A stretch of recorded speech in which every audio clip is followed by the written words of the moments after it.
Salam ngorak buat semuanya sahabat kreatif. Ketemu lagi di sore yang indah ini dan narasumber yang hadir di sore ini sangat luar biasa. Janjiannya udah lama ya? Ya? Janjiannya udah lama ya, Mas? Iya. Beliau tuh padat banget ya doanya. Kalau gua sih nyantai. Selamat sore Mas Yas. Sore. Luar biasa sekali. Aduh, terima kasih sekali udah berkunjung ke Studio Ngora. Ya. Boleh izinnya buka? Kalau gue sih bernapas nih dan banyak ngomong gue mah. Oke, kita hadirkan sekarang ini Mas Oyas, salah satu penggiat, boleh dibilang penggiat mungkin ya? Bisa. Ya, banyak banget misalnya detailnya. Penggiat komik ya, atau komikus mungkin ya? Komikus juga. Komikus juga, banyak kan, bener kan gitu. Oke, Mas sibuk apa sekarang Mas? Jangan bilang banyak. Fokusnya sekarang sih jadi editor ya. Editor komik. Oke. Tepatnya. Editor komik. Iya. Tapi nulis juga. Oke. Oh, nulis juga? Iya. Nulis apa? Nulis komik. Oh, nulis komik, skripnya soal komik ya. Jadi kalau saya edit, berarti yang nulis orang. Kalau saya nulis, yang editin orang. Oh gitu kan ya? nggak boleh ngedit punya sendiri.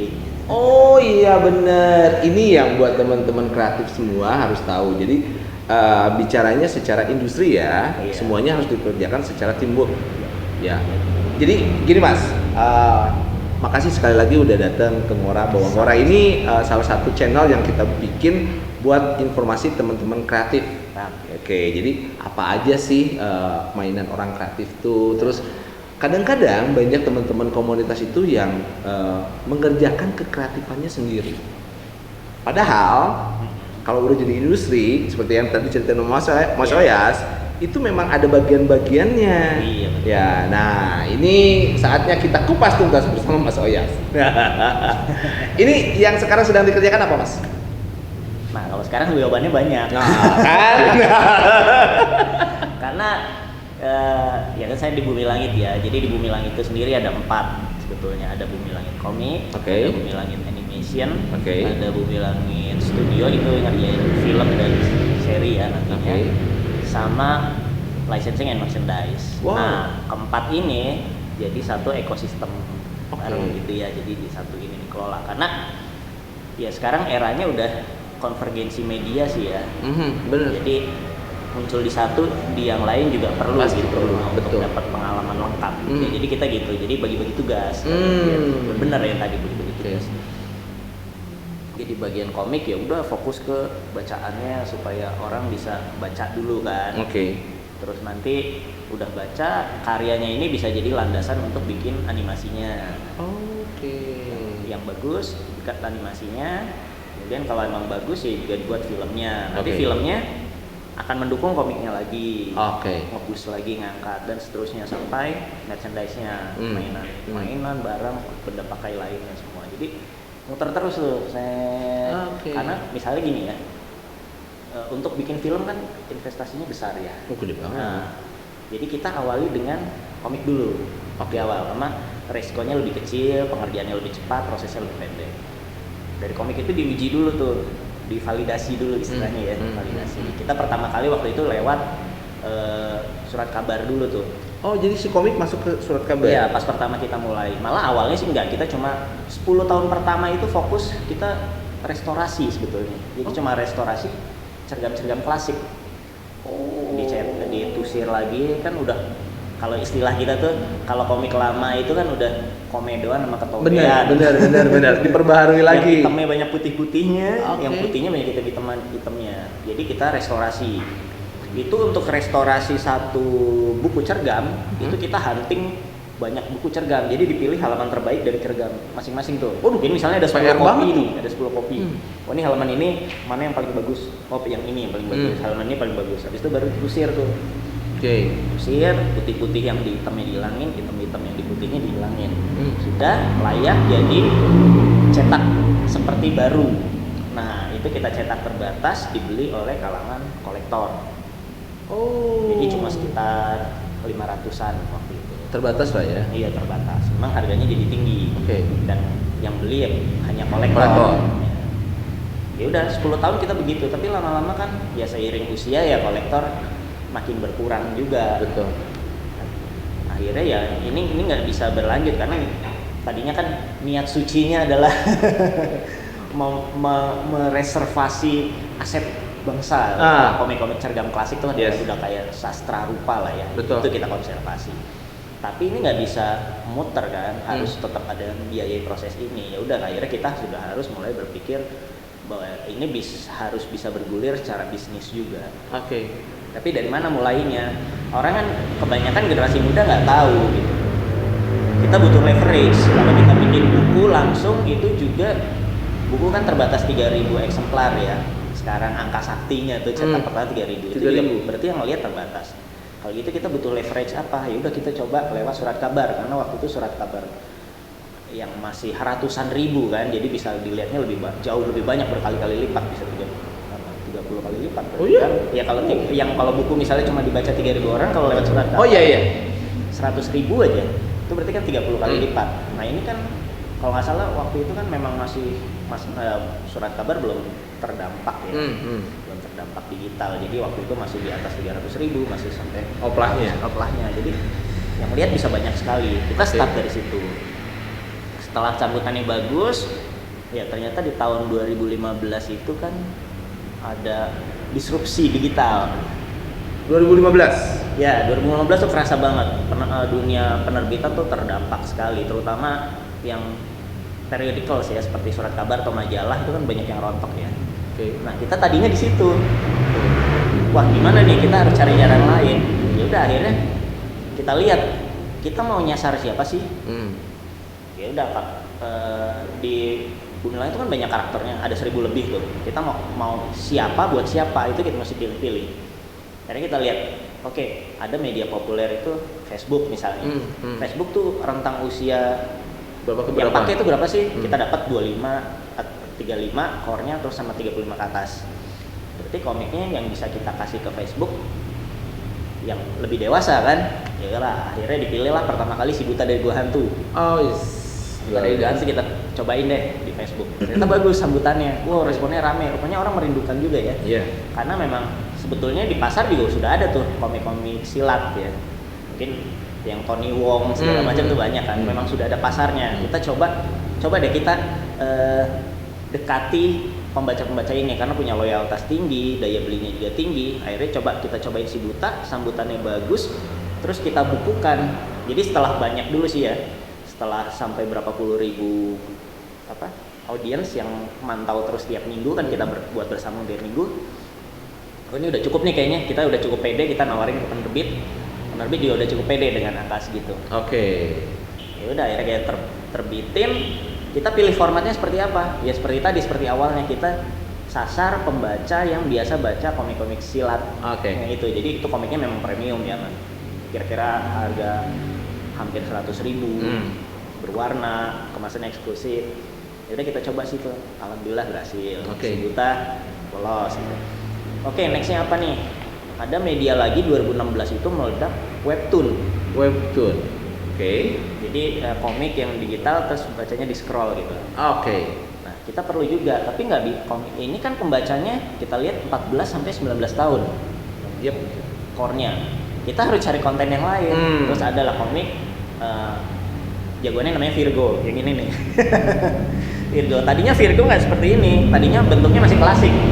Jadi Virgo itu tadinya penyanyi pub gitu ya. Jadi biduan istilahnya. Terus kalau dikasih ke anak 14-19 tahun kayaknya nggak masuk ya. 14 iyalah. Nggak masuk kan? Masuk lah. Akhirnya kita retouch lagi. Kalau kira-kira Virgo zaman sekarang dia apa sih? Oh, kayaknya kalau anak sekarang kan lagi ngikutinnya idol.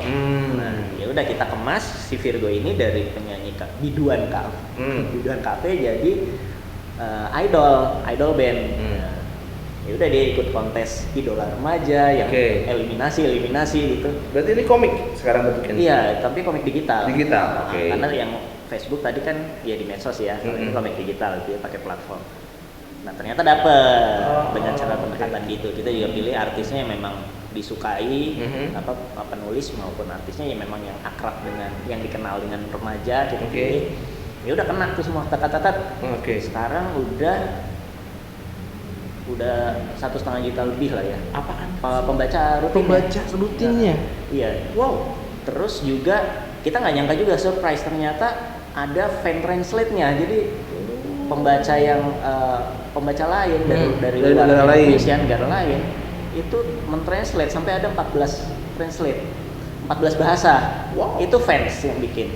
Fans yang bikin? Iya, jadi dia bikin translasi. Memang ada fitur itu ya di websitenya. Jadi ya udah, kita surprise juga. Virgo nggak nyangka yang tadinya kita eksperimen gitu ya, maksudnya kita coba tawarkan ke remaja, kita superhero, cerita superhero gitu ya, dan belum pernah ada sukses story di Indonesia superhero di webtoon itu berhasil. Dan kita juga memang pendekatannya nggak langsung superhero, tapi ya itu tadi dari kisah remaja, persahabatan remaja, percintaan remaja, baru dikit-dikit ada cerita tentang ternyata remaja ini punya keistimewaan. Jadi benar-benar pelan-pelan masuknya, kita memang benar-benar masuk ke pembaca dulu, ngenalin pembacanya dulu, baru kita kasih sesuai yang mereka suka, baru kita dikit-dikit ngasih yang memang kita punya gitu. Udah, itu kedua. Akhirnya dengan dua modal itu, ini udah puluhan ribu pembaca, ini lebih dari 1 juta pembaca, kita punya modal lebih kuat lagi, kita bikin animasi. Tapi animasinya kita sasar, kalau animasi itu yang nonton kan anak-anak kebanyakan. Ya. Akhirnya apa? Kita punya kelompok namanya Patriot. Jadi kumpulan jagoan-jagoan kita, Gundala, Godam, Suyasi, semua tuh jadi satu. Nah, jadi satu kelompok namanya Patriot. Kalau buat anak-anak kayaknya kurang masuk ya kalau langsung jagoan-jagoan gede. Ya udah, jagoannya kita bikin masih anak-anak. Jadi jagoan-jagoan di Patriot kita buat jadi Patriot Cilik. Dimulai dari Patriot Cilik. Iya, jadi jagoannya masih anak-anak, usianya anak-anak semua. Kita pasang di TV, di salah satu TV. Ya surprisingly diterima lagi, ya karena memang selalu gitu sih prosesnya. Kita harus FGD dulu, ngobrol dulu sama yang mau dikasih tontonan, senengannya apa. Kalau misalnya ternyata anak-anak tuh seneng, kalau film kartun tuh ada binatang lucunya, ya udah kita siapin temennya, jadi jagoannya punya binatang peliharaan, binatang lucu. Terus nggak suka adegan-adegan yang misalnya serem, atau misalnya jagoannya dihukum, gitu-gitu, jagoannya nangis, jagoannya takut, yang itu. Ya udah, kita coba ramu ceritanya sehingga mereka seneng. Ya itu dulu. Cobain lah, ya ternyata bagus juga gitu, alhamdulillah. Ya pokoknya kalau dari sisi rating itu yang di antara boleh makan-makan tapi belum jalan-jalan gitu ya. Jadi udah udah patut kita rayakan. Jadi meningkat kira-kira ya, misalnya dari sini meningkat 10 kali, begitu TV meningkat 10 kali lagi audiensnya kan. Nah, setelah animasi kita bisa lebih dari 10 juta kan. Kalau tadi 1 juta kan. Kalau nonton televisi memang sekarang tuh masih tetap yang paling powerful sih TV sih. Sampai saat ini. Biar bagaimana internet kan kalau di luar Jawa kan masih penetrasinya masih pelan lah ya. Iya, kuota masih masalah, sinyal masih ini. Jadi TV tetap paling kuat. Jadi kalau ini tadi cuma puluhan ribu, ini jadi 1 juta lebih, begitu masuk TV jadi 10 juta lebih kan, 13 jutaan gitulah yang nonton. Ya udah, dari situ kita pede kan buat bikin film layar lebar. Ya, movie Gundala, karena waktu itu lagi 50 tahun Gundala. Tahun berapa tuh? 2000 tahun 2019. 19 ya? Gundala itu tahun 69.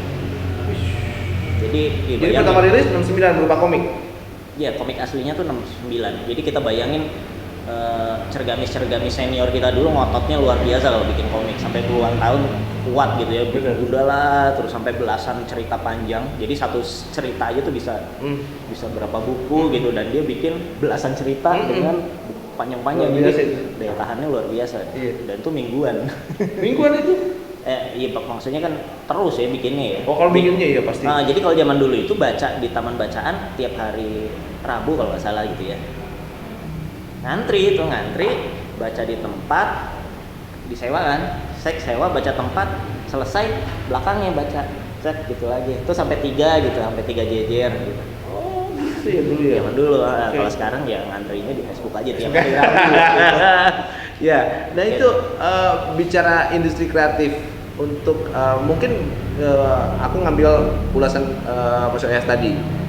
Di Jawa mungkin oke lah ya dilaksanakan dengan digital dan sebagainya. Nah, kalau bicaranya di luar Jawa belum tentu Ya. ya bicaranya. Sama, Ini ya. memang itu juga diantisipasi dengan hal tadi bahwa pemisahan media juga dilakukan. Iya, pemilihan media dan siapa yang nonton itu penting sih. Jadi Itu kita penting, tahu ya? tahu bener orang ini pakai medianya apa, terus kapan, apakah pagi, siang, malam, harus tahu juga tuh. Jadi begitu komiknya terbit, ini komiknya terbitnya harus sore, harus pagi, harus malam. Kalau misalnya tayang animasi harus pagi, sore, malam, mesti tahu benar. Makanya begitu yang anak-anak ya kita pasang di waktunya sebelum anak berangkat sekolah.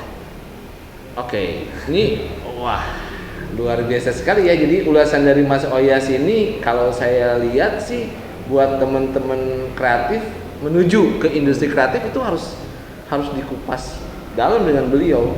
Karena banyak dari teman-teman komunitas masih belum mau mengerjakan secara industri. Ya, maksudnya secara bagian ya, part of-nya gitu. Nah, kalau dari Mas Oyas nih berjalan dari 2000 berapa dengan Bumi Langit? Kalau Bumi Langit itu saya sebetulnya baru ikut di 2016. Kalau Bumi Langitnya sendiri dari 2003. Oh, 2003. Di 2003 sampai 2013 yang saya bilang tadi 10 tahun itu merestorasi komik ya. Klasik. Baru 2016 baru developnya dari 2016. Iya, mulai masuk industri lah ya. Maksudnya kita mindsetnya udah ini bisnis, ini industri, itu di 2016. Tapi di 2013 itu komunitas. 2016 ya. Dari 2003 itu komunitas atau udah masuk industri? Udah perusahaan ya, company ya posisinya. Itu banyaknya teman-teman dari mana aja tuh Mas? Nah, keistimewaan saya bersyukur sekali di Bumi Langit itu lintas angkatan. Wow.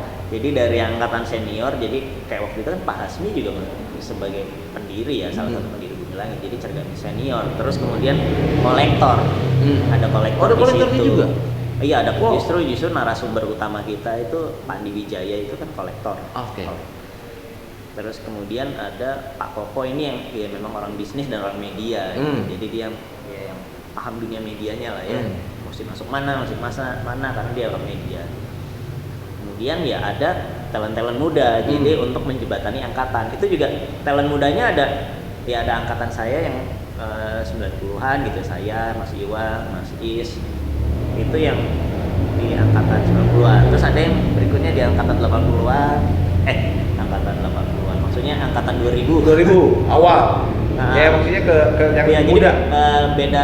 Kita punya selisih 5 tahun tuh ada. 5 tahun? Jadi ada yang angkatan 5 tahun buat kita, ada yang angkatan 10 tahun. Jadi rentangnya tuh keisi semua. Wow. Dengan begitu kita nggak ada gap. Iya dong. Nggak ada gap terhadap pembacanya. Iya. Buat yang senior ada yang ngerti cara pikirnya. Untuk yang muda ada, untuk yang remaja ada. Berarti untuk trennya sendiri secara yang baca itu per 5 tahun atau lebih? Iya, per 5 tahun tuh ada kayak apa ya? Ada kayak gelombang baru. Iya. Itu per 5 kayak tahun berarti. Bahasa baru. Per 5 tahun. Iya. Berarti kalau dibilang secara trennya, itu per 5 tahun. Siklusnya per 5 tahun tuh ada satu yang ding lagi.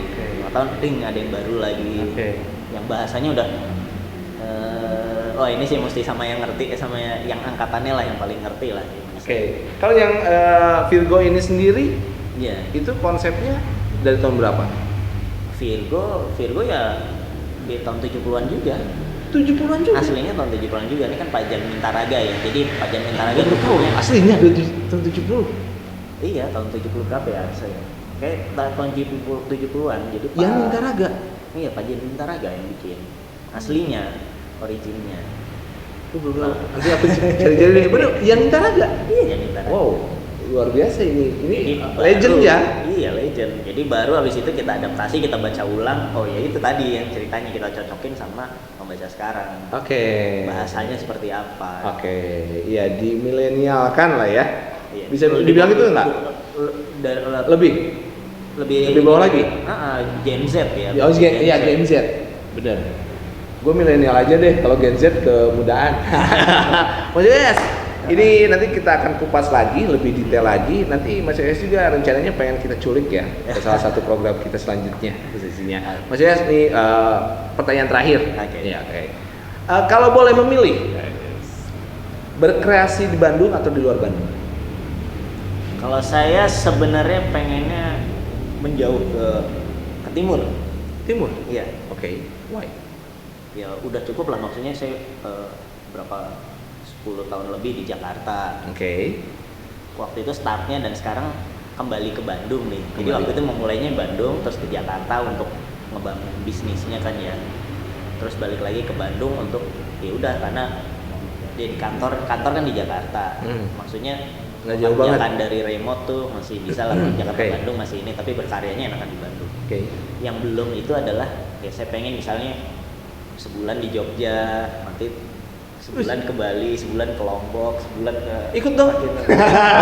karena sudah bisa kan sebetulnya. Oke. Work from Betul, home betul. dan lain-lain. Ya udah sekarang mau dari work from home pengen travel work. Yeay, dapat clue baru, travel walk ya. Gue juga sama Om Budi mau kayak gitu, ya aja. Jadi travel walk, oke. Ini luar biasa sekali, thank you banget loh Mas Oyas udah menyisihkan waktunya di sela-sela kesibukan Mas Oyas di Ngora ini. Banyak yang menantikan sebenarnya kapan lo Mas Oyas, setelah kita ketemu di 7 ruang kemarin. Oh iya. Gitu. Jadi itu setahun yang lalu ya. Iya tahun lalu. Tahun lalu ya? Iya setahun nih. Iya. Oke, sahabat kreatif, kita akan bertemu lagi dengan banyak narasumber yang sangat luar biasa seperti Mas Oyas ini, dan banyak lagi yang akan kita ceritakan tentang gerakan-gerakan kreatif yang dari komunitas menjadi industri kreatif. Itu adanya kenapa Ngora kita sebut sebuah acara yang mendemonstrasikan antara teman-teman komunitas kreatif dan industri kreatif.